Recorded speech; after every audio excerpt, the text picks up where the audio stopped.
Welcome back ناظرین، سچ T V کی marathon transmission میں خوش آمدید۔ اب ہم آپ کے ساتھ نئے پینل کے ساتھ موجود ہیں۔ ہمارے ساتھ ڈاکٹر نعیم مشتاق ہیں جو کہ کمپیریٹیو ریلیجس اسکالر ہیں اور یوتھ لیڈرشپ کے ماہر ناز کوچ ہیں، اور ہمارے ساتھ حسان ہیں۔ حسان اسپائرنگ جرنلسٹ ہیں اور بلاگر ہیں۔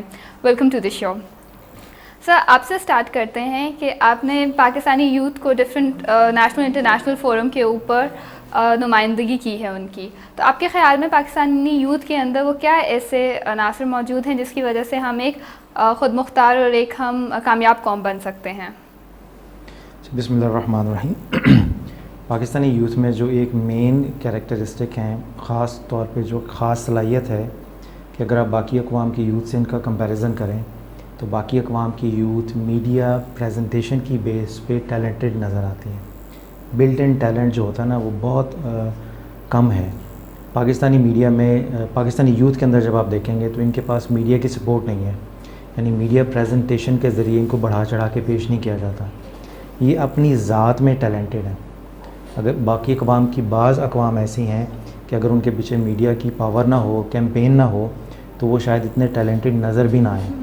جب آپ ان سے گفتگو کرتی ہیں، بات کرتی ہیں، تو ان کے اندر جو ٹیلنٹ کا ایک ہوتا ہے نا، طبیعت اور شخصیت کے اندر کسی کا ودیت کر دیا جانا، بھر دیا جانا، فطری طور پہ جو ٹیلنٹڈ قوم ہے، تو پاکستانی نوجوان جو ہیں یہ فطری طور پہ ٹیلنٹڈ ہیں۔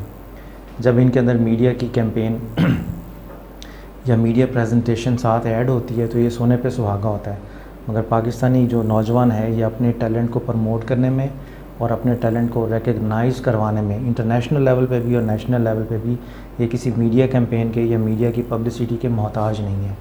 یہ ایک خاص چیز ہے پاکستانی قوم کے ٹیلنٹ کے اندر۔ اس لیے ان برے ترین حالات میں جس میں ہم گزر رہے ہیں، دہشت گردی کا دور بھی ہے، انتہا پسندی کا دور بھی ہے، بجلی نہیں ہے، پانی کے ایشوز ہیں، یعنی وہ سارے مصیبتیں جس کی وجہ سے کسی قوم کا بیڑا غرق ہو سکتا ہے، ان ساری مصیبتوں کے نازل ہونے کے باوجود بھی ہمارے نوجوان جو ہیں مختلف انٹرنیشنل پلیٹ فارم پہ پاکستان کا نام روشن کر رہے ہیں۔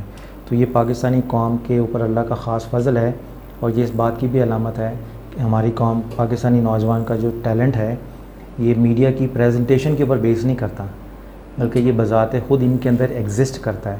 اب اگر ہم یہ جو خود ساختہ مصیبتیں ہیں ہماری اپنی نالاکیوں کی وجہ سے، اگر ہم اس کو کسی طرح سے دور کر سکیں، موجودہ سیاستدان، اور ملک کو اتنا کریٹیو انوائرمنٹ دے سکیں، تو جو نوجوان نسل اتنے برے حالات میں اتنا اچھا پرفارم کر سکتی ہے، وہ کریٹیو اور اچھے حالات میں کتنا اچھا پرفارم کیوں نہیں کرے گی۔ اچھا حسان، آپ میڈیا سے وابستہ رہے ہیں، جیسے کہ ڈاکٹر صاحب نے کہا کہ ہمارے ملک کے اندر اتنا ٹیلنٹ ہے کہ ہمیں کسی میڈیا آؤٹ لیٹ کی یا میڈیا پبلشنگ کی اتنی ضرورت نہیں ہے۔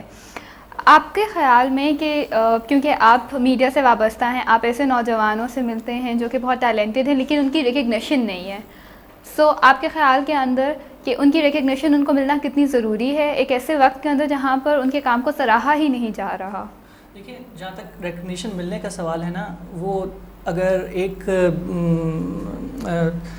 ٹراپیکل ریجن میں ایک کوئی ایکسپیریمنٹیشن کیا کچھ سائنٹسٹ نے کہ انہوں نے کہا کہ جی ایک پودے ایک درخت کے گرد جا کے اکٹھے ہو جائیں اور اس کو گالیاں دینا شروع کر دیں، تھوڑے عرصے کے بعد وہ درخت بھی تن و من درخت بھی جو تھا وہ بھی مرجھانا شروع ہو گیا تھا اور خشک ہو کے بند ہو گیا۔ تو ریکگنیشن بہت ضروری ہوتی ہے کسی بھی انسان کے لیے اور اس کے کام کے لیے، ورنہ آپ کی زندگی کا کوئی مقصد نہیں رہتا، آپ کے کام کا کوئی مقصد نہیں رہتا، آپ وہ کیوں کریں جب آپ کو ریکگنیشن ہی نہیں مل رہی۔ لیکن بہرحال کچھ ایسے لوگ ہوتے ہیں جو بغیر کسی ریکگنیشن کے بس اچھا کام کرتے چلے جاتے ہیں، لیکن نارملی سب کو ریکوائر ہوتی ہے ریکگنیشن۔ اور جہاں تک حوصلہ افزائی سے، جہاں تک میرا خیال ہے اگر ان کی حوصلہ افزائی کی جائے گی تو اسی طرح کے بہت سے نوجوان جو کہ ہلکا پھلکا چھوٹا موٹا کام کر رہے ہیں ان کو بھی ایک موقع ملے گا کہ وہ مین اسٹریم لیول کے اوپر آ کر کام کریں اور باقی لوگوں کو بھی انکریج کریں۔ It is a source of encouragement. بالکل، آئی ایگری ود یو۔ اور جہاں تک بات ہے کہ جی ڈاکٹر صاحب نے کہا کہ جی ہمیں ہمارے یوتھ کو ضرورت نہیں ہے میڈیا ریپرزنٹیشن کی یا پریزنٹیشن کی، میرے خیال سے ڈاکٹر صاحب کے بات کا مقصد یہ تھا کہ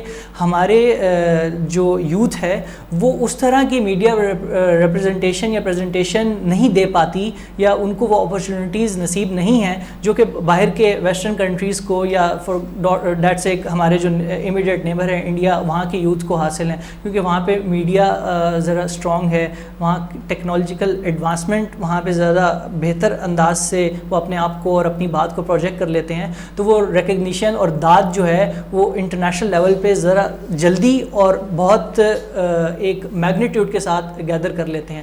اس کام میں ابھی ہمارا پاکستان کا نوجوان ہے وہ خاصا پیچھے مجھے نظر آتا ہے. ہم نے یہ بھی دیکھا ہے کہ باہر کے ممالک کے چینلز, اگر ہم انڈیا کے بھی اگر ہم اس کا کمپیریزن کریں تو وہاں پر ایسے چینلز, ایسے میڈیا پورٹلز موجود ہیں جہاں پر خاص طور پر نوجوانوں کے لیے بنے گئے ہیں. وہاں پر نوجوانوں کے کاموں کو ریپرزینٹ کیا جاتا ہے, وہ جو کام کر رہے ہیں ان کی حوصلہ افزائی کی جاتی ہے.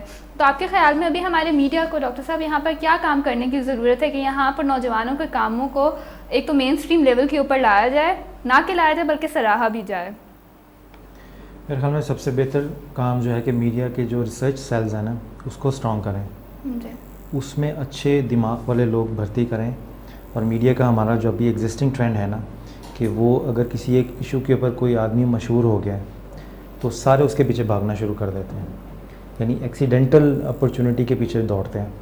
اگر خاموشی کے ساتھ ان لوگوں کو تلاش کیا جائے جو اپنی اپنی فیلڈ میں خاموشی کے ساتھ کارنامے سر انجام دے رہے ہیں تو ہمارے ملک میں شاید میڈیا کا ٹائم جو ہے وہ کم پڑ جائے گا, قابل لوگوں کی اور نوجوانوں کی جو تعداد ہے وہ بہت زیادہ بڑھ جائے گی.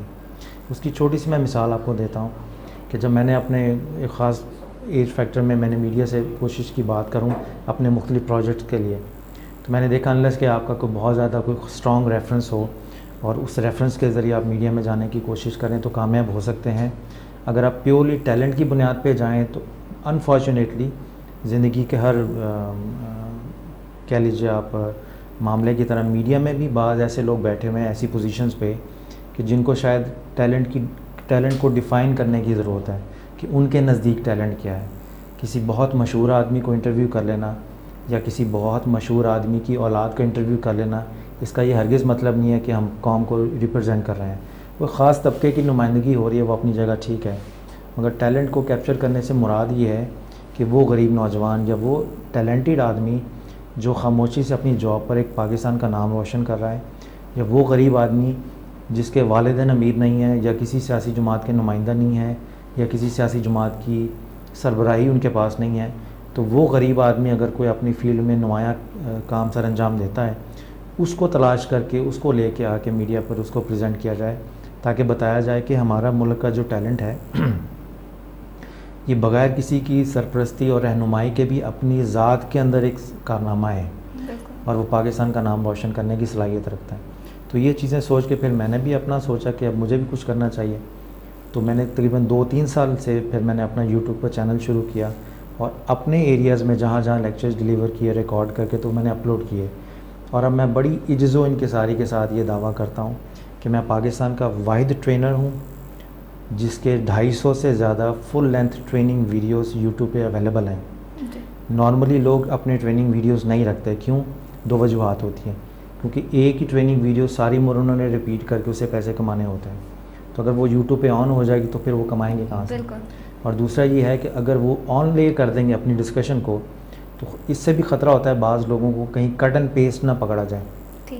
تو اگر آپ اوریجنل ہیں تو آپ ایک ہی بات کو 1000 مختلف طریقوں سے کر سکتے ہیں, اور ان 1000 طریقوں میں سے اگر 2 طریقے بھی آپ اپلوڈ کر دیں اس نوجوان کے لیے کہ جس کے پاس اتنے فیسلٹیز نہیں ہیں کہ وہ 10-15 ہزار خرچ کر کے کسی ٹریننگ سیشن میں بیٹھے, اگر اس کے پاس گھر میں نیٹ کی فیسلٹی ہے تو وہ گھر پہ وہ ساری آپ کا نالج, آپ کا جو علم ہے آپ اپنے باقی قوم کے لوگوں سے شیئر کر سکتے ہیں. تو 1000 طریقے ہیں جہاں پہ آپ میڈیا سے مراد اب یہ صرف ٹی وی چینلز نہیں ہیں, میڈیا سے مراد اب نیٹ کی فیسلٹی بھی ہے, سوشل میڈیا بھی ہے, اس میں فیس بک پہ آپ اپنا ٹیلنٹ ڈسپلے کر سکتے ہیں, شیئر کر سکتے ہیں, یوٹیوب پہ کر سکتے ہیں, باقی سارے معاملات میں کر سکتے ہیں. حسان, جیسے ڈاکٹر صاحب نے بڑی اچھی بات کی کہ ہمارے ٹی وی چینلز میں کوئی ایسا انیشیٹو نہیں لیتے ہیں کہ ایسے ینگ ٹیلنٹ کو جن کی زیادہ حوصلہ افزائی نہیں ہے, جو کہ بہت چھوٹے پیمانے کے اوپر کام کر رہے ہیں, وہ سامنے لایا جائے. آپ میڈیا سے کافی وابستہ ہیں, میڈیا ہاؤسز میں کام بھی کر چکے ہیں, تو آپ کو کیا لگتا ہے کہ ٹی وی چینلز کو کیا انیشیٹوز لینے چاہیے کہ وہ ایسے جو چھوٹے پیمانے کے اوپر کام کر رہے ہیں ان کو سامنے لے کر آئیں, ان کی حوصلہ افزائی کریں؟ سعدیہ, میڈیا چینلز سے اگر آپ کی مراد مین اسٹریم میڈیا چینلز ہیں جو, تو وہ تو کبھی اس طرح کے انیشیٹوز نہیں لیں گے. یہی وجہ ہے کہ وہ کیوں نہیں لیتے ہیں. وہ کیوں نہیں لیتے وہی میں آپ کو بتا رہا ہوں کہ دیکھیں وہ کانگلومیریٹس ہیں, وہ سیٹ مینٹالٹی ہے نا وہاں پہ, وہ پروفٹ گیننگ کے ایک اینٹیز آپ ان کو کہہ لیں, فرینچائزز کہہ لیں, انٹرپرائزز کہہ لیں, لیکن وہ اس طرح کے سوشل کاز کے پیچھے انلیس کہ انٹل ان کو کہیں باہر سے فنڈنگ آ رہی ہو تو وہ تعلیم کو عام کرنے کے کمپینیں شروع کر دیں, تو وہ اس طرح کے کام نہیں کریں گے. جیسے ڈاکٹر صاحب نے کہا کہ جی کوئی مطلب بڑے باپ کا بیٹا ہے, اس نے کوئی چھوٹا موٹا کام بھی اچھا کر لیا تو اس کی پروموشن ہو جائے گی. میں نام نہیں لوں گا, ایک بہت بڑی شیخ برادری ہے جو آج کل پریزیڈنٹ زرداری کے قریب رہی بہت, اور آج کل انہوں نے ایک ٹی وی چینل کھولا ہوا ہے اور پچھلے 3 مہینے سے تنخواہیں بھی نہیں دے رہے وہ لوگوں کو. ان کے بیٹے نے کوئی چھوٹی سی چپ وغیرہ بنا لی اور نیشنل بینک نے اسپانسر کیا, ان کے ایڈز چلے پورے 15 منٹ کے ٹی وی چینلز پہ. لیکن ایک غریب کا بچہ جس نے خوشاب میں آئی تھنک بیٹھ کے ٹی بیگ کے ذریعے پانی کو پیوریفائی کرنے کا ایک طریقہ ایجاد کیا, اس کا شاید آپ کو یا مجھے یا اس کمرے میں شاید کسی کو اس کا نام بھی نہ پتہ ہو.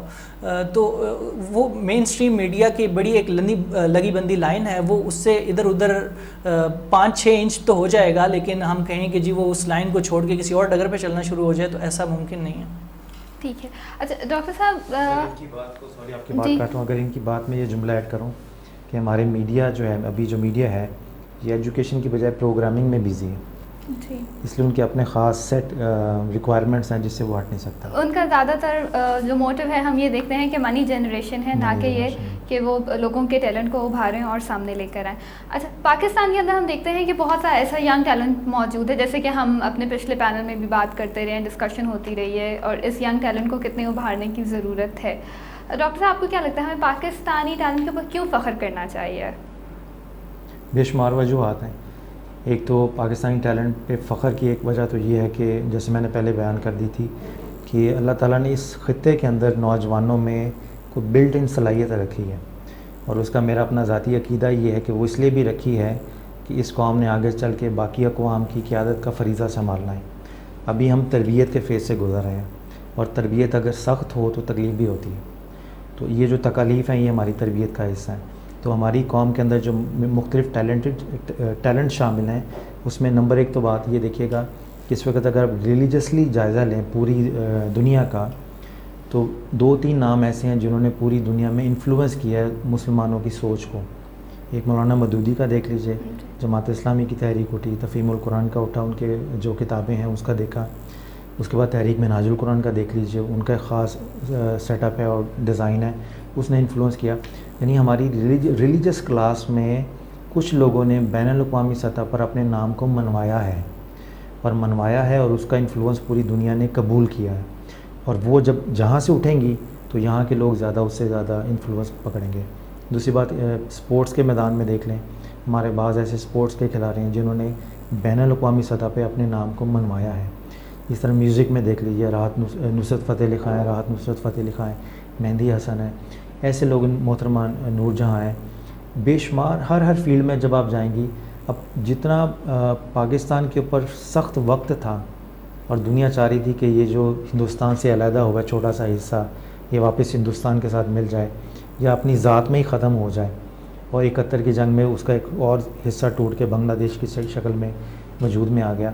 تو اس خطے کو جس پہ ساری دنیا کے دشمنوں کی نظریں لگی ہوئی ہیں, اس خطے کو اس ساری مصیبتوں سے یا نظروں سے گزار کے ایٹمی طاقت بنا لینا, یہ بذات خود ایک اتنی بڑی کہانی ہے اچیومنٹ کی کہ اگر اس کو تھورلی کبھی غور سے دیکھا جائے. یا ہمارے میڈیا میں وہ طاقت ہوتی جو اس مغربی میڈیا میں ہے, یا ہالی ووڈ امریکہ کی بجائے پاکستان میں ہوتا, تو اس ایک چھوٹی سی اچیومنٹ میں ہم اتنا کچھ بنا لیتے فلم کی شکل میں کہ باقی دنیا ویسے ہی ہماری سائیکولوجیکلی محکوم ہو جاتی کہ ہم نہ جانے کیا چیز ہے. تو ایک چھوٹے سے یعنی آرمی کے اس میں دیکھ لیجئے تو اٹامک پاور بن گیا, میوزک میں دیکھ لیجئے تو نصرت فتح علی خان نے بین الاقوامی میوزک میں صوفیانہ مزاج کو متعارف کروا دیا. ایسٹ اینڈ ویسٹ کا جو برج تھا وہ اس میں میوزک کے تھرو کنورٹ کیا. پھر ہمارے مسلم اسکالرز نے بے شمار ایسی کتابیں لکھی ہیں جو جامعہ ازہر کے نصاب میں شامل ہوئی ہیں, جو آکسفورڈ یونیورسٹی کے نصاب میں شامل ہوئی ہیں. پی ایچ ڈی کے تھیسز مغربی یونیورسٹیز میں لکھے گئے ہیں ان لوگوں پر جو پاکستان میں پیدا ہوئے اور پاکستان میں ہی پیدا ہوئے, پاکستان میں ڈیولپ ہوئے, پاکستان میں اچیو کیا اور پاکستان میں ہی مدفون ہے. تو اس طرح ہمارا جو ایک ہسٹوریکل بیک گراؤنڈ ہے اور ہمارا یوں کہہ لیجیے جو ہسٹوریکل ڈی این اے ہے, اس سے جب لوگ آگے پیدا ہوتے ہیں تو آپ نے دیکھیے کہ بلٹ ان مزاج میں اللہ تعالیٰ نے کوئی خاص بات رکھی ہوئی ہے کہ جس کی وجہ سے اور پھر اسلام کا انفلوئنس ہے، یعنی اس خطے میں زیادہ اسلام کا، تو اسلام کو باقی مذاہب سے بھی کمپیئر کریں تو جو انٹلیکچوئل کلیئرٹی اور اسٹرینتھ اسلام اپنے ماننے والوں کو دیتا ہے وہ اور کسی مذہب میں بہت کم آپ کو ملے گی. یعنی دوسرے مذہب میں اگر ہے، میں یہ انکار نہیں کر رہا، بٹ میں کہتا ہوں وہ اپنی مزید پیور اور اسٹرانگ شکل کے اندر وہ اسلام کے اندر موجود ہے. تو اس کا بھی ایک انفلوئنس جو آپ کو پاکستانی نوجوان کے اوپر نظر آئے گا، وہ بھی اس کی انٹلیکچوئل ڈیولپمنٹ میں اور اس کے جو ٹیلنٹ کے اندر کنٹریبیوشن میں بہت زیادہ رول پلے کرتا ہے. ٹھیک ہے حسان، ڈاکٹر صاحب نے بڑے اچھے السٹریشن دی کہ کس طرح جو ہے ہمیں اپنے ملک کے نوجوانوں کے اوپر فخر کرنا چاہیے. آپ ابھی نئے اس فیلڈ کے اندر آئے ہیں، مطلب میں جانتی ہوں آپ کتنے ٹیلنٹڈ ہیں اور کتنا آپ نے کس لیول کے اوپر کام کیا ہے اور کتنے اچھے آپ نے انیشیٹوز لیے ہیں جہاں پر آپ نے نہ صرف اپنا کام کو ابھارا ہے بلکہ اپنے ادارے کا نام بھی روشن کیا ہے. آپ کو اس فیلڈ میں آ کر کن چیلنجز کا مقابلہ کرنا پڑا، اور آپ کو کیا لگتا ہے جو ینگ لاٹ اس میڈیا کی فیلڈ کے اندر آ رہی ہے یا جو کام کر رہے ہیں ان کو کیا چیلنجز کا سامنا کرنا پڑتا ہے؟ بہت بہت شکریہ سعدیہ، آپ نے اتنی تعریفیں کر دی. میرا نہیں خیال کہ اتنی اچیومنٹس ہیں. ابھی مجھے 4-5 سال ہی ہوئے ہیں میڈیا انڈسٹری کو جوائن کیے، لیکن جتنا بھی آپ نے اب ایک نام پیدا کر لیا ہے اب تک. جہاں تک خیال ہے تعلق ہے اس میڈیا انڈسٹری میں آ کے اپنے آپ کو منوانے کا، آپ کے سوال کی طرف میں آتا ہوں، آپ کے جواب کی طرف. تو میرا خیال ہے، میری اپنا پرسنل پرسپیکٹیو ہے، غلط بھی ہو سکتا ہے اور کسی اور کا ڈفرینٹ بھی ہو سکتا ہے، کہ میڈیا ایک ایسی اینٹی ہے جس میں آنے کے بعد آپ دوسروں کے کام پہ زیادہ نظر رکھتے ہیں اور ان کے اچھے کاموں کو پروموٹ کرنے کے لیے آپ کا دھیان زیادہ ہونا چاہیے بنسبت اس کے کہ آپ اپنے اچھے کاموں کو ابھاریں. اور جہاں تک آپ کا سوال کا دوسرا حصہ ہے کہ چیلنجز کیا فیس آتے ہیں میڈیا انڈسٹری میں، دیکھیں ایک جب نوجوان گریجویٹ کرتا ہے تو اس کے اوپر کافی سارے بوجھ ہوتے ہیں. اس کی اپنی کچھ خواہشات بھی ہوتی ہیں کہ وہ ایک اچھی سیلری والی جاب لے، اس کا مستقبل سنور جائے. خاندان والے بھی سارے اس کی طرف، اگر وہ متوسط طبقے سے ہے یا لوور مڈل کلاس سے ہے تو اس کے فیملی والے بھی اس کی طرف دیکھ رہے ہوتے ہیں کہ وہ ایک اچھی نوکری پہ لگے گا تو کچھ ہمارا سہارا بھی بنے گا. تو یہ اور پھر اس کے ایک پیئر پریشر بھی ہوتا ہے کہ جی میرے ساتھ پڑھنے والے جو مجھ سے کم لائق تھے یا کم و بیش جن کے نمبرز میرے نزدیک ہی آتے تھے وہ زیادہ اچھی پوسٹوں پہ لگ چکے ہیں، کوئی سرکاری دفتر میں لگ گیا ہے، کوئی کسی منسٹر کے ساتھ لگا ہوا ہے. تو یہ سارے پریشرز ایک نوجوان کو یہ مجبور کرتے ہیں سوچتے ہوئے کہ وہ لگی بندی اسی طرح نوکری کے چکر میں اور 9 to 5 جاب میں پھنس جائے اس چکر میں، تو وہ آؤٹ آف دا باکس سوچ نہیں سکتا، محدود ہو جاتی ہے اس کی سوچ، روٹی کے چکر میں لگ جاتا ہے. تو یہ چیلنجز ہوتے ہیں. اگر ان سے باہر نکل کے اگر کوئی بندہ سوچنا چاہے کہ جی اپرچونیٹیز ہیں، ٹھیک ہے کم پیسے میں کام کروں گا لیکن اپنا کام کروں گا، اپنے طور سے کام کروں گا، اپنے طریقے سے کام کروں گا، وہ کام کروں گا جو میں کرنا چاہتا ہوں. سچ ٹی وی کا پلیٹ فارم ہے، یہ اگر فائنینشلی انسینٹیو یہاں پہ دیکھا جائے تو نہ ہونے کے برابر ہے. میری ٹریولنگ بھی پوری نہیں ہوتی لیکن مجھے یہاں پہ کام کرنے کی آزادی ہے. میں ہر وہ ایشو جو مین اسٹریم میڈیا کا جرنلسٹ ٹچ کرتے ہوئے 100 دفعہ سوچے گا، میں اس کو سیکنڈ تھاٹ نہیں دیتا اور میں اس ایشو کو ٹچ کرتا ہوں، اس پہ کمنٹ کرتا ہوں، اس کو رپورٹ کرتا ہوں اور اس کو آڈینس تک پہنچاتا ہوں. تو آج یوم آزادی کے حوالے سے بھی اگر مجھ سے اگر کوئی پوچھے کہ آپ کو کس بات پہ فخر ہے پاکستان میں، تو مجھے اس بات پہ فخر ہے کہ یہاں پہ ایک ایسی میڈیا آؤٹ لیٹ کا میں حصہ ہوں جو بغیر کسی سینسرشپ کے خوف کے، بغیر کسی ریسٹرکشن کے خوف کے ہر ایشو کو پاکستان کے عوام تک پہنچاتی ہے اور ان کو انفارم کرتی ہے. میرے خیال سے یہاں پر جتنے بھی کام کرنے والے ہیں ان کو واقعی اس بات کے اوپر فخر ہوگا کیونکہ ہماری ایک بات کو یا ایک ورڈ کو بھی کبھی سینسر نہیں کیا گیا. اگر ہم یہاں پر کوئی ایکسکلوزیو اسٹوری لے کر آتے ہیں یا ہمارے پاس کوئی ایسی اوتھینٹک انفارمیشن ہے تو ہمیں کبھی اس بار ہمیں کھلی آزادی دی جاتی ہے کہ آپ جس مرضی طریقے سے جس مرضی طریقہ کار اپنا کر جو ہے اس کام کو آگے لے کر جا سکتے ہیں، اس کام کو پورٹری کر سکتے ہیں. یہاں پہ پاکستان میں نا کافی عرصے سے کچھ ایک مکتبہ فکر کے لوگ بڑا پروموٹ کرنا شروع ہو گئے ہیں کہ جی پاکستان ایک ہائپ سی کریٹ ہو گئی کہ جی جب تک آپ پاکستان کو برا بھلا نہ کہیں، اس کی افواج کو برا بھلا نہ کہیں، اسلام کو برا بھلا نہ کہیں، پاکستان کے جو ریلیجیس فگرز ہیں ان کو برا بھلا نہ کہیں، تو آپ اس کا مطلب ہے کہ آپ انٹلیکچوئل نہیں ہیں. ڈاکٹر صاحب کی گفتگو سننے کا کافی دفعہ مجھے اتفاق ہوا. ان کے پاس ایک بہت زبردست تھیسس ہے, میں چاہوں گا کہ وہ دیں کہ جی پاکستان کو ہمیں کیوں پروٹیکٹ کرنا چاہیے اور اس پہ کیوں فخر کریں. میں وہ یہاں پر ایڈ کروں گی کہ میں جس طرح ڈاکٹر صاحب نے ریلیجن اور ایکسٹریمزم پر بھی بہت زیادہ واسٹ کام کیا ہے. So adding to what Hassan has said, آپ تھوڑا سا اس کے اوپر بھی تھوڑا لائٹ پورٹرے کریں کہ ہاؤ یو سی دس. دو چیزیں ہوں گی, تیسری چیز میں ایڈ کر دیتا ہوں حسان کی باتوں کو آگے کنٹینیو کرتے ہوئے. پاکستان کا نوجوان اور آج کا پاکستان, اس میں وہ کیسے سروائیو کرے, یہ میرے ذہن میں تھا نقطہ, تو آپ کی اجازت سے تھوڑا سا اس میں ٹچ کر کے پھر آگے کروں گا. آج کا جو پاکستان ہے اس میں سروائیو کرنا بذات خود ایک میں سمجھتا ہوں کرامت ہے. یعنی یہ ایک اچیومنٹ ہے کہ آپ خیریت سے پاکستان میں رہیں. دوسرے ملکوں میں, کسی ملک میں, اپنے ہی ملک میں خیریت سے رہنا اچیومنٹ نہیں ہے, وہ تو ایک روٹین کی لائف ہے. پاکستان میں خیر خیریت سے رہنا بھی ایک اچیومنٹ ہے آج کل کے دور میں. اور اس خیر خیریت کے ساتھ جب آپ گھر سے نکلتے ہیں, ایک نیا آدمی ہے, نیا نوجوان ہے, اس نے یونیورسٹی سے ڈگری لے لی اور اب وہ مارکیٹ میں انٹرویوز دینے کے لیے گیا ہے. اب وہ کیا کرے, یہاں پہ میں کچھ ایڈ کرنا چاہوں گا. پہلی بات تو یہ ذہن میں رکھے پاکستان کا نوجوان کہ وہ پاکستان کی یونیورسٹیوں سے جو پڑھ کے نکل رہا ہے وہ پاکستانی معاشرے کی ڈیمانڈ نہیں ہے. پاکستانی یونیورسٹیاں اس کو مشرق کا رستہ دکھا رہی ہیں, جبکہ ڈیمانڈ میں وہ مغرب کی طرف جانے کا ہے. یہ میں مشرق اور مغرب والا حوالہ نہیں دے رہا کہ وہ ایسٹ اینڈ ویسٹ کا, مراد یہ اپوزٹ ڈائریکشن میں یہ جا رہی ہیں. پاکستانی معاشرے کی جو یونیورسٹیز ہیں اس میں انٹلیکچوئل بچے کی ڈیفینیشن اس طرح سے ہے جو انگریزی اچھی بول رہے ہیں, جو حساب کتاب میں تیز ہو, اور حساب کتاب میں پیسے کے حساب کتاب میں تیز ہو, ایون جو ڈریسنگ اچھی کر رہا ہے, جو ڈریسنگ اچھی کر لیں, ٹھیک ہے نا. کنگھی تو ساری کرتے ہیں, وہ ذرا جیل لگا لیں. لیکن یہ بھی ہے کہ ایک وہ particular society, particular group of people کے اندر اپنا ایک اپنا اہل و احباب جو ہے وہاں کے پرٹیکولر سوشل گروپ ہو, سوشل گروپ ہو. مگر جب وہ کلاس میں بیٹھا ہوگا تو بے شک وہ جس مرضی بیک گراؤنڈ سے ہو, ڈفرینٹ بیک گراؤنڈ سے ہو, کلاس کا تو ایک ہی حصہ ہوگا نا, ٹیچر بھی ایک ہی ہوگا, نصاب بھی ایک ہی ہوگا. تو اگر آپ خاص طور پہ دیکھیں تو ایک سازش لوگوں کی یہ بھی ہے کہ اس ملک کا نصاب نہ بدلے, تاکہ اس گندے میں جو لفظ یوز کرتا ہوں گندا نصاب, اس گندے اور غلط نصاب کے ساتھ ابھی بھی جتنا ٹیلنٹ پروڈیوس ہو رہا ہے, اگر یہ نصاب ٹھیک ہو جائے اور ٹیلنٹ کو پروموٹ کرنے کا سبب بنے, تو کتنے لوگ ایسے ہیں جو غلط نصاب کی وجہ سے مینٹل کنفیوژن کا شکار ہیں, انٹلیکچوئل کنفیوژن کا شکار ہیں, اور وہ اپنے ٹیلنٹ کو پراپرلی پروموٹ نہیں کر پاتے. تو ایک تو وہ جب ڈگری لے کے نکلا ہے تو اس کو ایک چیز پاکستانی معاشرے کی یاد رکھنی چاہیے کہ پاکستان اس وقت ریلیشن شپ بیسڈ کنٹری ہے, میرٹ بیسڈ کنٹری نہیں ہے. ٹھیک ہے نا. آپ نے اکثر دیکھا ہوگا کہ جب بھی میٹرک کا رزلٹ آتا ہے تو کسی غریب کا بچہ فرسٹ ڈویژن لے جاتا ہے, اور جب وہ الحمرہ کے ہال میں اپنا انعام وصول کرنے آتا ہے تو وہ سیٹوں پہ بیٹھا ہوتا ہے اور باقی سارے لوگ کرسیوں پہ بیٹھے ہوتے ہیں. بالکل ایسے ہی ہوتا ہے نا. تو یہ ہمارے ملک میں اوپر والوں کا رویہ ہے اس کو نوازنے کا, مگر آپ دیکھ لیجئے کہ اس نے اپنے باپ کی غربت, ماں باپ کی غربت کو آڑے نہیں آنے دیا.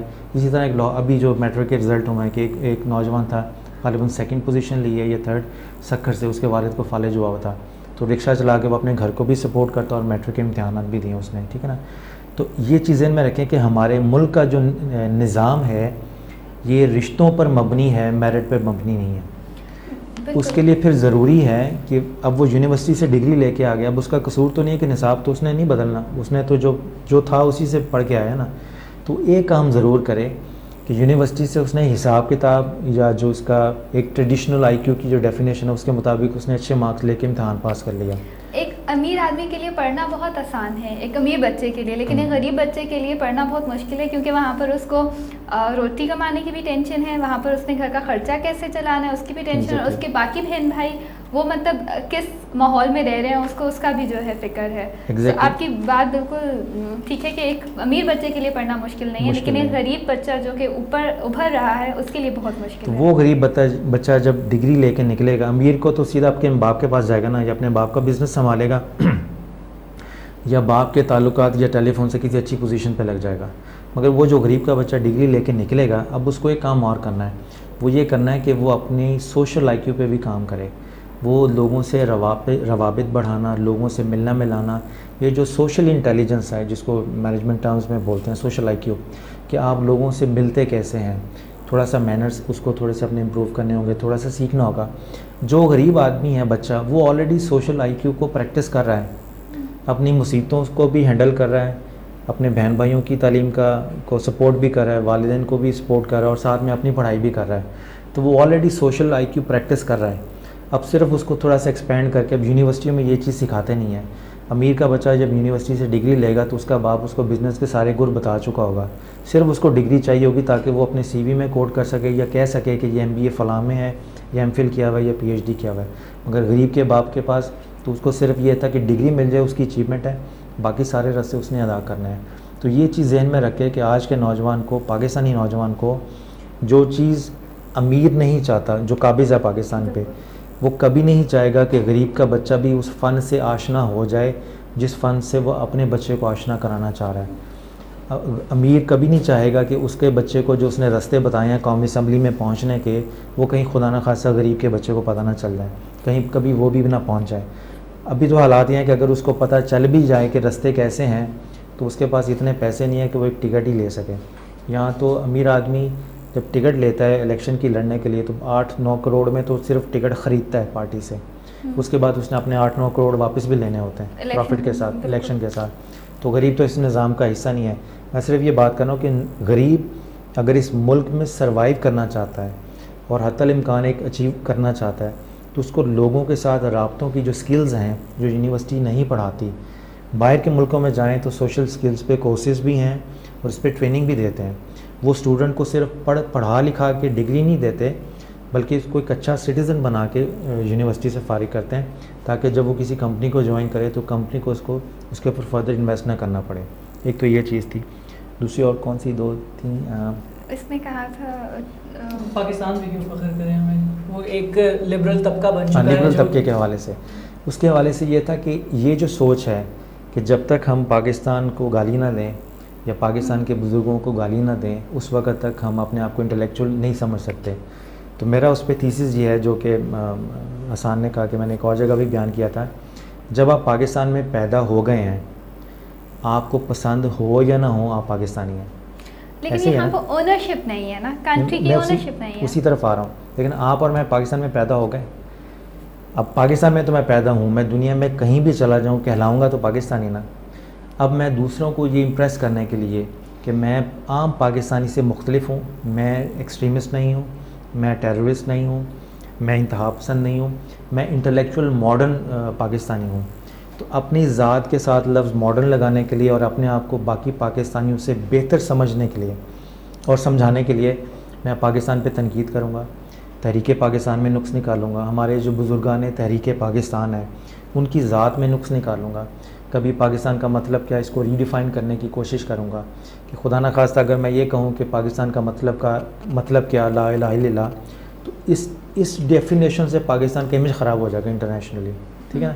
اگر میں یہ ساری باتیں کروں تو اس کا مطلب کیا ہے؟ اس کا مطلب یہ بنتا ہے کہ اگر کسی شخص کو میرے ماں باپ پسند نہیں ہیں یا میری فیملی پسند نہیں ہے اور میں اس فیملی میں پیدا ہو گیا ہوں, اب میں گھر سے جب باہر نکلا ہوں تو میں کیسے محلے میں رہ رہا ہوں جو میری فیملی کو اپنی کسی تعصب یا غلط فہمی کی بنیاد پہ پسند نہیں کرتی, تو میں اس محلے میں اپنے اہل محلہ سے تعلقات بہتر کرنے کے لیے اپنے والدین میں نقص نکالنا شروع کروں گا یا ان کی غلط فہمی دور کرنے کی کوشش کروں گا؟ ان کی غلط فہمی دور کروں گا. جب میں اپنے والدین میں نقص نکالنے کی کوشش کروں گا تو وہ مجھ سے بھی نفرت عزت نہیں کریں گے, وہ سمجھیں گے یہ اپنے والدین میں نقص نکال رہا ہے تو یہ کون سا ٹھیک ہے. تو کبھی اپنی ذات میں نقص نکالنے سے آپ اپنی ذات کو پروموٹ نہیں کر سکتے. تو آپ کے والدین خواہ جیسے بھی ہوں, جب آپ گھر سے باہر نکلتے ہیں تو آپ کو یہ پتہ ہوتا ہے سائیکولوجیکلی کہ جب تک میں اپنے گھر کی خود سے عزت نہیں کروں گا اور دوسرے کے ساتھ جب نجی محفلوں میں یا سوشل گیدرنگ میں اپنے والدین کی عزت کو پروموٹ نہیں کروں گا تو لوگ میری بھی عزت نہیں کریں گے.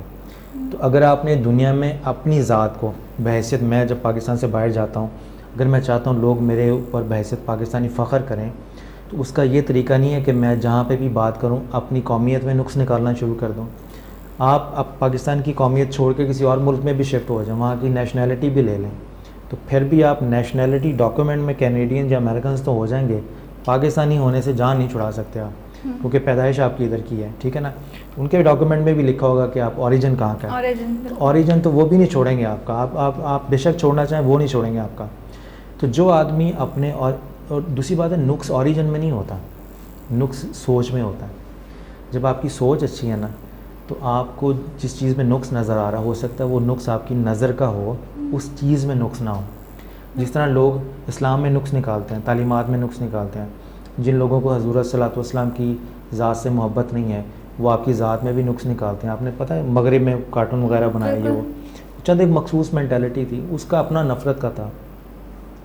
تو کیا ان کے نقص نکالنے سے اس ذات میں معاذ اللہ کوئی نقص پیدا ہو گیا؟ کچھ نہیں ہوا. اسی طرح پاکستان کا جو میرا عقیدہ ہے, جو بزرگوں نے اپنی کتابوں میں بھی لکھا ہے, جنہوں نے میڈیٹیٹ کیا, جنہوں نے اپنے کشف اور الہام سے یہ ساری چیزیں معلوم کی, انہوں نے کہا کہ پاکستان کی تعریف کرنے والے بھی آئیں گے چلے جائیں گے, پاکستان کو برا بھلا کہنے والے بھی آئیں گے چلے جائیں گے, یہ دونوں آتے جاتے رہیں گے, پاکستان قائم رہے گا. ٹھیک ہے, تو آپشن یہ ہے کہ جس نے قائم رہنا ہے وہ تو قائم رہے گا. پاکستان اپنی ڈیولپمنٹ میں میری تعریف کا محتاج نہیں. پاکستان اپنی ڈیولپمنٹ میں اگر کوئی نقص بھی نکالتا ہے, کوئی تنقید بھی کرتا ہے, تو وہ اس آدمی کا اپنا عمل ہے. وہ جیسے حضور صلی اللہ علیہ وسلم سے کسی نے پوچھا, مثال دے کے سمجھا رہا ہوں, کہ کیا وجہ ہے کہ آپ کو حضرت ابو بکر صدیق رضی اللہ تعالیٰ عنہ دیکھتے ہیں تو تعریف کرتے ہیں, اور آپ کو آپ کو ابو جہل دیکھتا ہے تو برا بھلا کہتا ہے. تو حضور صلی اللہ علیہ وسلم نے فرمایا کہ میری حیثیت ایک آئینے کی سی ہے, جس کو جو نظر آتا ہے وہی کہتا ہے. تو پاکستان بھی ایک آئینہ ہے, جو جس کی ذات ہے, جو جس کی اوقات ہے, جو جس کا نقص ہے, پاکستان میں وہی دیکھے گا جو اس کے اندر ہوگا. ٹھیک ہے نا. تو پاکستان کے متعلق بات کرنے والے کی بات سے آپ اس کی اپنی قابلیت, صلاحیت اور شخصیت کا اندازہ لگا سکتے ہیں. پاکستان کے متعلق بری بات ایک اگر جملہ کہیں گے تو اس کے اگینسٹ ہزاروں ایسی کتابیں ہیں جو اس جملے کو غلط ثابت کرنے کے لیے لکھی گئی ہیں, جو ہسٹوریکل فیکٹس بھی ہیں. تو اگر ایک انٹلیکچول ڈسکشن میں آپ چند منٹ کے لیے ان ساری ہسٹوریکل فیکٹس کو سائڈ پر کر کے اپنے سے کوئی ہسٹوریکل فیکٹ بنا کے, ڈسٹارٹ کر کے, ٹوسٹ کر کے اس کو پاکستان کے لیے برا بنا کے پیش کریں, تو اس سے کیا ہوگا؟ کچھ بھی نہیں. پاکستان قائم ہے, پاکستان قائم رہے گا. اور یہ جتنے بھی حالات ہیں میں وہی کہہ رہا ہوں کہ جب باپ اپنے بیٹے کی اچھی تربیت کرتا ہے نا تو ناز و نام میں نہیں کرتا, عیش و عشرت میں نہیں کرتا. وہ بیٹے کو گھر سے بھیجتا ہے اور اس کو تنگی اور سختی سے گزارتا ہے, تاکہ اس کے مزاج میں پختگی پیدا ہو جائے, اس کے مزاج میں برداشت پیدا ہو جائے, اور یہ اس تنگی اور مصیبت سے گزر کے ایک پختہ انسان بن جائے. تو بحیثیت قوم ہم جس تنگی اور پریشانی سے گزر رہے ہیں, یہ اللہ تعالیٰ کی طرف سے ہماری تربیت ہے. آگے چل کے جب ہم نے قوموں کی یا اپنی تقدیر کا خود فریضہ سنبھالنا ہے, دوسری اقوام کے لیے ہم باعث مثال جب بنیں گے, تو ناز و نام میں اور عیش و عشرت میں تربیت نہیں ہوتی. یہ ہم دہشت گردی کے فیز سے گزر رہے ہیں, تو ہمیں اس سے پتہ چل رہا ہے کہ ہم نے اس کو کیسے ہینڈل کرنا ہے. آلدو کہ اس میں ہماری اپنی نالائکی کی وجہ سے ہمارا اپنا زیادہ نقصان ہو رہا ہے, مگر نالائکی کس طرح سے ہو سکتی ہے یہ بھی تو ہم سیکھ رہے ہیں نا. ٹھیک ہے, تو یہ ساری چیزیں ایسی ہیں جو پاکستان کی آگے چل کے ڈیولپمنٹ کا باعث بنیں گی. قائد اعظم کی ذات پر میں سے نقص نکالنا یا زیارت ریزیڈنس پر حملہ کرنا, اس سے پاکستان کو کچھ نہیں ہوگا.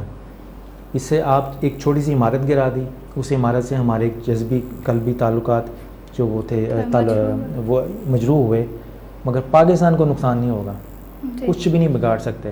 تو یہ چھوٹے چھوٹے سے آپ یوں سمجھ لیجئے کہ یہ ان لوگوں کی کوششیں ہیں جو صرف سوچ سکتے ہیں کہ کاش ایسا ہو جائے, مگر وہ ان کی سوچ ان کے کاش میں ہی محدود رہے گی.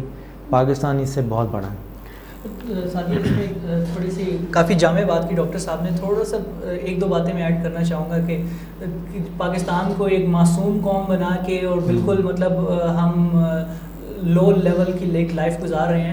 امریکہ جیسی سپر پاور ہماری مرضی کے بغیر اور ہماری کوپریشن کے بغیر اب افغانستان سے نکل نہیں سکتا. روس, چائنا, فار ایسٹ ایشیا, یہ مطلب اتنے ڈیولپڈ کنٹریز اور ریجن ہمارے تعاون کے بغیر کوئی ٹریڈ کوریڈورز ایشیا میں نہیں بنا سکتے. تو ہم ایک انڈکلیئرڈ سپر پاور آلریڈی ہیں اس ریجن کی, اور جہاں تک ہم نے اپنی اٹانومی کو اس ریجن کے اندر مینٹین کیا ہوا ہے, اور لوگوں کو, باقی ممالک کو, اور جتنے بھی انٹلیکچوئلز یہ سو کالڈ بیٹھے ہوئے ان کو بھی پتہ ہے. لیکن جہاں تک بات ہے کہ حالات کی جو ہمارے قوم کو آج درپیش ہیں, تو 60 سال 65 سال 70 سال ایون 100 سال کسی بھی اسٹیٹ کی تاریخ میں کوئی معنی نہیں رکھتے. پہلے 60 سال امریکن اسٹیٹ کی نکال کے دیکھ لیں, وہ اپنی سول وار سے باہر نہیں نکل سکتے تھے, اور ہم اپنی اسٹیٹ کی پہلی 50 سالہ تاریخ میں ایٹمی پاور بن چکے تھے. چائنا کی مثال ہے کہ وہ ایک لیبر ڈرون اکانومی تھی, تو اس وجہ سے انہوں نے وہاں پہ زیادہ اکانومی کر لی. ہمیں یہاں پہ کچھ بیسک لیول پہ اور بیسک آئیڈیالوجی میں مینٹیننس کرنے کی ضرورت ہے. اپرچونیٹیز بہت ہیں, اور وہ آج ہم نے اس شو میں اپنے گیسٹ کے ذریعے پروو بھی کیا. بالکل. ناظرین, ڈاکٹر صاحب نے اور حسان نے بہت اچھی بات کی کہ ہمیں ان مشکلات سے گھبرانا نہیں چاہیے, بلکہ ایک بہترین موقع ہے کہ ہم اپنی اصلاح کر سکیں اور ہم ایک کامیاب ریاست کے طور پر ابھریں. اس کے ساتھ ہی ہم ایک چھوٹا سا بریک لیتے ہیں. بریک کے بعد ڈسکشن کو جاری رکھیں گے. ویلکم بیک ناظرین. اچھا ڈاکٹر صاحب, جیسے ہم ابھی بات کر رہے تھے کہ آپ کی بہت زیادہ ریسرچ ہے آن ریلیجن اور ٹیررزم, تو ہمارے نوجوان نسل میں آج کل ایکسٹریمزم اور ریلیجس انٹالرنس بہت زیادہ بڑھ گئی ہے. آپ کے خیال میں کس طرح ہم اس کو کم کریں؟ اس کو کم کرنے کے بے شمار طریقے ہیں, بٹ چند ایک چیزیں میں بنیادی طور پہ گائیڈ لائن کے طور پہ. ایک تو نوجوان کو یہ سمجھنے کی ضرورت ہے کہ بحیثیت مسلمان ہمارا جو ایمان ہے قرآن پاک پر, ہمارے ایمان کی بنیاد قرآن پاک کا متن ہے, اس کا ترجمہ نہیں. ایکسٹریمزم اور انٹالرنس کے جو جتنے بھی ایٹیٹیوڈ ہیں یہ کسی نہ کسی ترجمے کے ساتھ اٹیچ ہوتے ہیں. ایک آدمی ہے وہ کہتا ہے میں نے مولانا اشرف علی تھانوی کے علاوہ کسی کا ترجمہ پڑھنا ہی نہیں, اس کو اعلیٰ حضرت کے ترجمے کے ساتھ نفرت ہوگی. جو اعلیٰ حضرت کا ترجمہ پڑھنے والے ہیں ان کو کسی اور کے ترجمے کے ساتھ نفرت ہوگی. تو ہم نے اسلام کے ساتھ اپنی اٹیچمنٹ کو, قرآن پاک کے ساتھ اپنی اٹیچمنٹ کو متن کے ساتھ اور قرآن پاک کے معنی اور مفہوم کے ساتھ اٹیچ کرنے کی بجائے مختلف ترجموں سے اٹیچ کر لیا. تو قرآن پاک کے متن کا انکار کریں گے تو کافر ہو جائیں گے, قرآن پاک کے کسی ترجمے کا انکار کریں گے تو کافر نہیں ہوں گے. مگر ہم نے ترجمے کا انکار کرنے والوں کو بھی کفر کے دائرے میں لا کے کھڑا کر دیا. تو ایک تو یہ چیز, اور یہ تب پیدا ہوتی ہے, متن سے ترجمے کے اوپر فوکس تب آتا ہے جب ہمارے ذہن میں اسلام کی بجائے ہمارا مسلک زیادہ اہمیت اختیار رکھے. میں مسلمان ہونے کی بجائے جب دیوبندی بن کے سوچوں گا تو پھر مجھے متن سے زیادہ ترجمہ پسند, زیادہ کہتا کوئی نہیں ہے, مگر سائیکولوجیکلی زیادہ اس کو میں پریفر کروں گا. جب میں اس مسلمان ہونے سے زیادہ بریلوی کو ہونے کو زیادہ اہم سمجھوں گا تو پھر مجھے ہر چیز میں اعلیٰ حضرت ہی نظر آئیں گے. ٹھیک ہے نا. تو یہ سوچ میں جب تک مسلک رہے گا اس وقت تک ایکسٹریمزم یہ ساری چیزیں قید رہیں گی. اس سوچ کو کیسے تبدیل کیا جائے؟ اس سمپل طریقہ یہ ہے کہ جب آپ نے قرآن پاک کو پڑھا, جب آپ گھر جائیں گی قرآن پاک کو مطالعہ کریں گی, کوئی ایک آیت پڑھی, اس کے نیچے اس کا ایک ترجمہ لکھا ہوا ہے. وہ ترجمہ آپ کو قرآن پاک کا معنی اور مفہوم سمجھنے میں مدد دیتا ہے, مگر وہ اس کا نیم البدل نہیں ہے. ٹھیک ہے. اب آپ چاہتی ہیں کہ اس ترجمہ کرنے والے کو یہ سمجھ آئی ہے, مگر میں اس سے متفق نہیں ہوں. کوئی اور آدمی کہتا ہے کہ نہیں اس کا یہ ترجمہ نہیں ہے, یہ ترجمہ ہے. اب دو ترجمے ہو گئے, ایک وہ جو اس کے نیچے لکھا ہوا ہے اور ایک وہ جو کسی نے آپ کو بتایا. دونوں مختلف ترجمے ہیں. تو نوجوان تو کنفیوز ہو گیا نا کہ میں کس کو فالو کروں. تو قرآن پاک نے یہ سہولت اسلام میں رکھی ہے جو کسی اور مذہب میں نہیں ہے, کہ اگر کبھی آپ کو قرآن پاک کے معنی اور مفہوم پر کنفیوژن ہو جائے تو ایک دوسرے سے پوچھنے کی بجائے اس کو حضور صلی اللہ علیہ وسلم کی بارگاہ میں پیش کریں. حدیث بتائے گی کہ اس آیت کا مطلب کیا تھا. جس پر قرآن نازل ہو رہا ہے اس کو زیادہ سمجھ ہوگی, یا 1400 سال بعد مجھے پڑھنے والے کو قرآن زیادہ سمجھ آ رہا ہوگا. تو جس پر نازل ہوا ہے اس کو زیادہ سمجھ ہے کہ اس آیت کا یہ مطلب ہے اور یہ مطلب ہے. تو قرآن پاک کی آیات کی اچھی تعبیر فہم رکھنا ہو اور یہ ایکسٹریمزم انتہا پسندی مسلک سے نکلنا ہو تو قرآن پاک کے معنی اور مفہوم کو آپ حدیث کی روشنی میں دیکھیں, پرکھیں. جو سمجھ آپ کو آئی ہے اس سمجھ کو آپ حدیث کی بارگاہ میں پیش کریں, حضور صلی اللہ علیہ وسلم کی, تو ویریفائی کروائیں وہاں سے کہ یہ مجھے سمجھ میں آیا ہے تو کیا یہ ٹھیک ہے یا نہیں. اس کی مثال یہ ہے کہ حضرت علی جب یہ مناظرہ کرنے جا رہے تھے خوارج کے ساتھ, تو خوارج ایک فرقہ ہوا اسلام میں جو ایکسٹریمزم اور ٹیررزم کا بانی ہے اسلامی ہسٹری میں. تو جب حضرت علی یا حضرت ابن عباس غالباً ان میں سے کوئی ایک مناظرہ کرنے جا رہے تھے, مجھے ذہن میں نہیں بالکل ایگزیکٹلی, تو حضرت علی نے غالباً حضرت علی نے فرمایا تھا کہ جب آپ جا رہے ہیں تو ان کے ساتھ مناظرہ کریں گے تو کیا دلیل پیش کریں گے اپنے پوائنٹ آف ویو کو درست ثابت کرنے کے لیے؟ تو آپ نے فرمایا تھا کہ میں قرآن پاک پیش کروں گا. تو آپ نے فرمایا حضرت علی نے کہ وہ بھی جواب میں قرآن پاک ہی پیش کریں گے.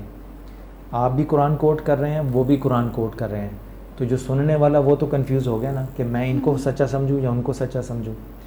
تو کیسے ڈیسائیڈ ہوگا کہ آپ ٹھیک ہیں یا وہ ٹھیک ہیں؟ کیونکہ جو ایک پاکستان میں دیکھیں نا ایکسٹریمزم پھیلانے والے, ٹیررزم پھیلانے والے یا جہاد کے نام پر دہشت گردی پھیلا کر تربیت کرنے والے, وہ بھی تو قرآن ٹیکسٹ ہی یوز کرتے ہیں. تو حضرت علی نے کہا کہ جب آپ کے اور ان کے درمیان مناظرہ ہوگا, حضرت ابن عباس کے درمیان اور خواریوں کے درمیان, تو آپ اپنی جو قرآنک انڈرسٹینڈنگ ہے اس کو کنفرم کرنے کے لیے, اس کو صحیح ثابت کرنے کے لیے قرآن کے ساتھ حضور صلی اللہ علیہ وسلم کی حدیث پیش کریں. اس سے آپ کی جو انڈرسٹینڈنگ ہے وہ کنفرمڈ ہو جائے گی کہ ایگزیکٹلی یہی قرآن کہنا چاہ رہا ہے, اور اس کی تصدیق آپ حضور صلی اللہ علیہ وسلم کی حدیث کے ساتھ کریں. آج کا جو نوجوان ہے وہ ایکسٹریمزم کا تب شکار ہوتا ہے کہ وہ قرآن سمجھتا ہے اپنے کسی پیر سے, اپنے کسی شیخ سے, ٹھیک ہے نا. اس کے نزدیک قرآن کو انٹرپریٹ کرنے کی اتھارٹی سائیکولوجیکلی بتا رہا ہوں, کہتے تو کوئی نہیں ہے, اس کا کوئی پیر ہوگا, اور اگر خدا نہ خواستہ اس کا پیر ہی غلط رستے پہ ہے تو پھر باقی ساری جماعت بھی غلط رستے پہ جائے گی. تو آج کے نوجوان کو چاہیے کہ اپنی اٹیچمنٹ قرآن پاک کے متن کے ساتھ مضبوط کرے اور اس کے ساتھ حضور صلی اللہ علیہ وسلم کی حدیث کے ساتھ مضبوط کرے. ایک تو یہ کام کر لے. دوسرا کام وہ یہ کرے کہ جتنا ایکسٹریمسٹ لٹریچر آپ پڑھیں گی مارکیٹ میں, جتنا بھی اویلیبل ہے, اس میں خاص چیز نوٹ کریں گی, اس میں سے آپ کو تصوف نہیں ملے گا, صوفی ٹریڈیشن نہیں ملیں گے آپ کو. صوفی ٹریڈیشن ساری کی ساری یہ ہیں کہ اگر آپ نے خدا کو راضی کرنا ہے تو اپنے ارد گرد کے لوگوں کی خدمت کریں, ان کی دکھ اور تکلیف میں ان کے کام آئیں, سوشل ویلفیئر کے کام کریں. لوگوں کی خدمت کریں گے تو لوگ آپ کے لیے دعا کریں گے. حضرت مولانا رومی نے کہا ہے مثنوی میں کہ حضرت موسیٰ علیہ السلام سے اللہ تعالیٰ نے فرمایا کہ میرے لیے اس منہ سے دعا کیا کر جس سے تو نے کبھی گناہ نہ کیا. تو حضرت موسیٰ علیہ السلام کہہ لیں گے کہ یہ کیسے ممکن ہے کہ میں نے اپنے منہ سے کبھی گناہ ہی نہ کیا ہو, کوئی ایسی بات ہی نہ نکالی ہو. تو اللہ تعالیٰ نے فرمایا کہ تو لوگوں کی خدمت کیا کر, ان کے کام آیا کر, وہ تمہارے لیے دعا کریں گے. تو دعا تمہارے لیے ہوگی مگر منہ ان کا ہوگا, ٹھیک ہے نا. تو ان کے منہ سے تو تمہارا گناہ نہیں ہوگا نا. تو جب دوسرے کے دل سے آپ کے لیے دعا نکلے تو وہ زیادہ جلدی قبول ہوتی ہے اور وہ اللہ تعالیٰ کے لیے رضا اور قربت کا باعث بنتی ہے. پورا اسلامک تعلیمات کا یا شریعت محمدی صلی اللہ علیہ وسلم کا نچوڑ اگر آپ نکالیں تو وہ دوسروں کے دکھ درد میں کام آنا, دوسروں کی مدد کرنا ہے. اگر صرف عبادت ہی مقصد ہوتا تو وہ تو مسجد میں بھی بیٹھ کے کی جا سکتی ہے. مسجد سے باہر نکل کے اسلام آپ کو پریکٹس میں, مسجد میں آپ انسٹرکشنز لینے جاتے ہیں, رپورٹ کرنے جاتے ہیں کہ آج میں نے کیا کیا اور اب میں نے آگے کیا کرنا ہے, مگر اصل اسلام مسجد سے باہر آ کے پریکٹس سٹارٹ ہوتی ہے آپ کی. تو آج کے نوجوان کو جب آپ صوفی ٹریڈیشن سے متعارف کروائیں گے, وہ نوجوان جو کسی نہ کسی صوفی حلقے سے منسلک ہیں یا کسی نہ کسی صوفی ٹریڈیشن سے منسلک ہیں, آپ ان کے رویوں میں بھی نرم مزاجی دیکھیں گے, آپ ان کے رویوں میں دلجوئی دیکھیں گے, ملنساری دیکھیں گے, مہمان نوازی دیکھیں گے, خوش گفتاری دیکھیں گے. یہ ساری کی ساری چیزیں, ایکسٹریمزم اور ٹیررزم ہمیشہ پھیلے گا جب آپ اسلام میں سے اس کی اسپرٹ کو نکال لیں, اور اسلام کی انٹرنل اسپرٹ اس کا صوفی ٹریڈیشن ہے. مراد یہ ہے کہ اگر اللہ کو راضی کرنا ہے تو آپ اس کے بندوں کو راضی کریں, اس کے مخلوق کو تکلیف نہ پہنچائیں. حتیٰ کہ حدیث میں ہے کہ ایک بد کردار عورت تھی, تو وہ کنویں کے کنارے بیٹھی ہوئی تھی, تو اس نے دیکھا کہ ایک پیاسا کتا ہے, تو اس نے اپنے وہ کنویں سے پانی نکالا اور اس پیاسے کتے کو پھیلا دیا, تو اللہ تعالیٰ نے اس پہ بخشش کر دی اس کی. یعنی اگر وہ خود سے توبہ کی نماز پڑھتی تو شاید نہ ہوتی, مگر ایک کتے کو جو انسان بھی نہیں ہے مگر اللہ کی مخلوق میں سے تو ہے نا, تو اس کو پیاس میں پانی پلایا, ٹھیک ہے نا, تو اللہ تعالیٰ نے اس پہ بخشش کر دی اس کی. تو بعض اعمال ایسے ہیں, بعض گناہ ایسے ہیں جس کا کفارہ توبہ نہیں ہے بلکہ سوشل ویلفیئر کے کام ہے. تو اس طرح اگر دو چیزیں میں نے بتا دیں کنکلوڈ کرتے ہوئے کہ جب بھی آپ قرآن پاک کو پڑھیں, قرآن پاک کے معنی اور مفہوم کو سمجھیں, اس کی اپروول میننگز کی کسی لوکل اتھارٹی سے لینے کی بجائے, کسی مسجد سے لینے کی بجائے آپ حضور صلی اللہ علیہ وسلم کی حدیث سے لیں, آپ کو وہ زیادہ بہتر طریقے پہ سمجھ آ جائے گا قرآن پاک. اور دوسری بات ہے, اگر کوئی ترجمے سے متفق نہیں ہوتا تو اس سے دار اسلام سے خارج نہیں ہوتا, وہ اس کا رائٹ ہے, آپ اسے رائٹ دیں. اور تیسرا ہے جب آپ اسلام کو اسٹڈی کر رہے ہیں تو اسلام کی جو کور ٹیچنگز کی ویلیوز ہیں وہ صوفی ٹریڈیشن ہے. اور صوفی ٹریڈیشن سے مراد میرا یہ نہیں ہے کہ گھر والوں کو چھوڑ کے بہن بھائیوں کو چھوڑ کے آپ کسی چلے پہ بیٹھ جائیں اور ساری عمر پھر آپ تعویذ دیتے رہیں لوگوں کو. یہ والا صوفیزم نہیں ہے, یہ جہالت ہے. صوفیزم سے مراد یہ ہے کہ آپ آفس میں بیٹھے ہوئے ہیں, جیسے آپ یہاں تشریف بیٹھی ہوئی انٹرویو کر رہی ہیں ہمارا, آپ اپنے آفس کے دیگر لوگوں سے خوش اخلاقی سے ملیں, کسی کے لیے باعث اذیت نہ بنے, کسی کے لیے سائیکولوجیکل ٹینشن نہ بنے, ٹھیک ہے نا. اگر آپ اپنے کام سے فارغ ہو گئی ہیں تو دوسرے کو کاموں میں ان کا ہاتھ بٹائیں. یہ صوفی ٹریڈیشن ہے. صوفی ٹریڈیشن میں کوئی کسی خاص حلیے کا نام نہیں ہے بلکہ خاص طبیعت اور ایک شخصیت کا نام ہے. وہ خاص طبیعت اور شخصیت کسی بھی حلیے میں ہوگی وہ باعث مقبول ہوگی. تو اگر یہ دو ایریاز نوجوان نسل فالو کرے تو کافی حد تک ہمارا ایکسٹریمزم اور ٹیررزم کے ایشوز سالو ہو سکتے ہیں. حسان, لاسٹ کویسچن آپ سے کروں گی کہ ہم نے دیکھا ہے کہ جیسے ڈاکٹر صاحب نے بات کی کہ ہمیں ٹالرنس ہمارے اندر ہونا چاہیے, مذہب کو گہرائی سے پڑھنے کی ضرورت ہے, اور جو ہم مذہب کے اندر جو ہمیں باتیں پتہ چلتی ہیں اس کو امپلیمنٹ کرنے کی ضرورت ہے, اس کو پریکٹیکلی کرنے کی ضرورت ہے. ہم دیکھتے ہیں کہ جب فریڈم آف ایکسپریشن کی بات جہاں پر آتی ہے وہاں پر ڈفرینس آف اوپینین یا رسپیکٹ آف اوپینین جو ہے وہ ختم ہو جاتا ہے اور ایک بڑا کراس ٹائپ چیز جو ہے وہ کریٹ ہو جاتی ہے. میڈیا کو اس حوالے سے کیا رول ادا کرنا چاہیے کہ لوگوں کے اندر ڈفرینس آف اوپینین کو سہنے کی, اس کو برداشت کرنے کی ہمت ہو؟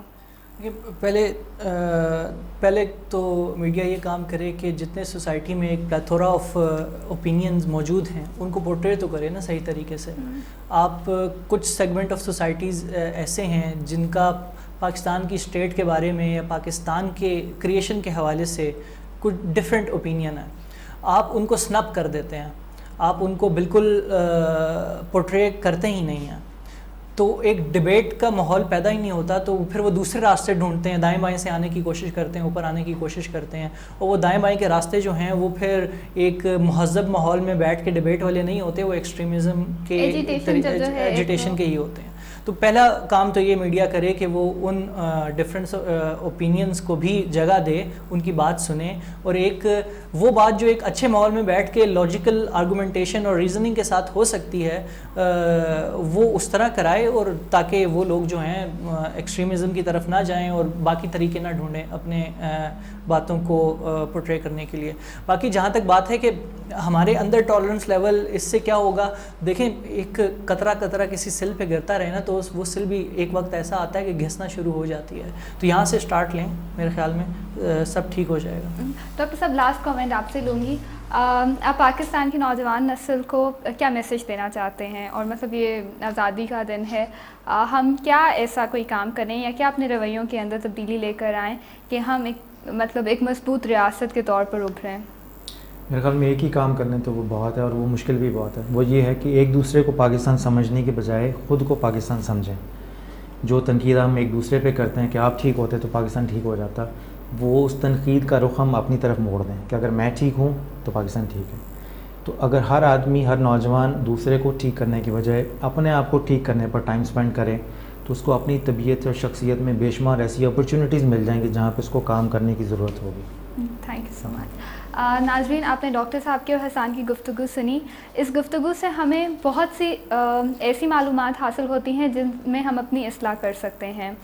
پاکستان کو ہمیں اون کرنا پڑے گا, ہمیں اس کی ذمہ داری قبول کرنی پڑے گی, اس کے اندر جو اچھائیاں ہیں, جو برائیاں ہیں, اسے ہمیں اپنانا پڑے گا, اور ہمیں ایک دوسرے کو ٹالریٹ کرنا پڑے گا, ایک دوسرے کی اوپینین کی رسپیکٹ کرنی پڑے گی. تبھی ہم ایک خود مختار اور ایک ترقی یافتہ ریاست بن سکتے ہیں. اس کے ساتھ ہی سادہ ایوان کو اجازت دیجیے.